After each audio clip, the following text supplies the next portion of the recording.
19, if I'm not wrong. Yeah, I You delivered. are yourself a kid. Don't get me wrong. No. Haters don't hate me more. But I am 33, just 33. I am still not thinking of a kid.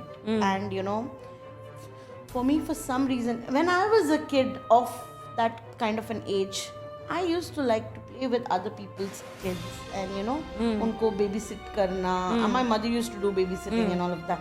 We have done all of that. Okay. But today, when I want to become a mom, it doesn't come for me. At the age of 19, how did you end up becoming a mom? And how was it a blessing, or did it haunt you, or how was it?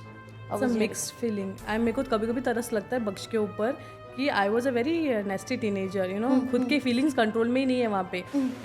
18 में शादी हो गया obviously, so I used to throw a lot of tantrums. मेरे को खुद समझ नहीं आता था कैसे बिहेव करना है छोटे बच्चे टाइप्स का. So I don't know how he managed, तो हैट्स ऑफ टू हिम. लेकिन जब न्यूज़ पता चला, I was very excited. But then next day मेरे को ऐसा लग रहा है मेरा लाइफ क्या हो गया. मेरे दोस्त सारे पढ़ रहे हैं. मैं अफ्रीका चली गई थी उस वक्त. I was in Africa when I got this news.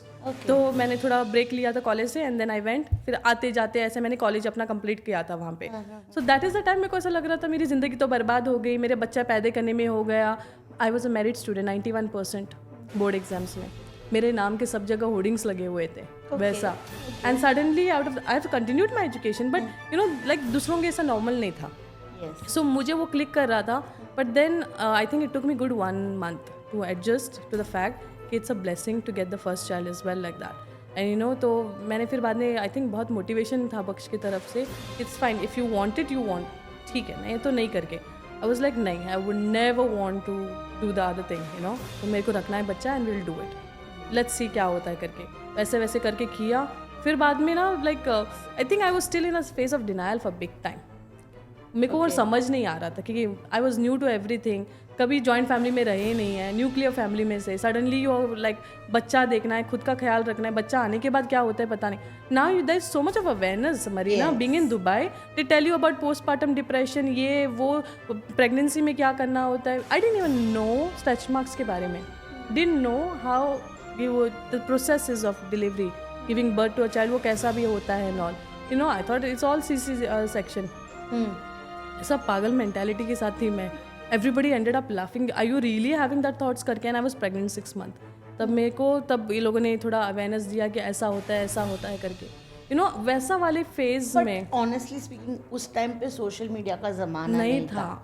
तो either your दोस्त भी नहीं family थे. tells you but your moms will never tell you. So I have never had conversation with my mom where they are telling That's so what wrong. bra to wear, what is your right way to sit or right way to stand and things like that. They are what is a good touch, what is a bad touch, all of that. Basic है ना, मालूम होना चाहिए. अपने को नहीं था. And even periods का मेरे दोस्तों ने फर्स्ट बताया, बाद में मेरी माँ बताती है मेरे को, I have to tell you something secret and ऐसा. बोले अच्छा, आई न्यू दैट. कैसे मालूम तेरे को? मेरे दोस्तों ने बता दिया मुझे करके. वैसा वाला. So my mom was a little apprehensive. वो भी जल्दी 16 में शादी होके वो भी गोवा चली गई सबको छोड़ के. तो शी वाज स्टिल मम्मा को भी उतना सर्कल नहीं था जैसे मेरा भी सर्कल नहीं था. So I was new to a lot of thing. तो ऐसे चक्कर में ना मैंने अपने आप को लाइक आई कैन नॉट से कि I was very inspired, but over the course of time तब मेरे को थोड़ा फील हो गया. एंड नाउ मेरे दोस्त अभी शादी करे. I am 33 too. See, another time Mike is coming in between, but see so many similarities. So अभी वो लोग शादी करे. I feel I am so settled.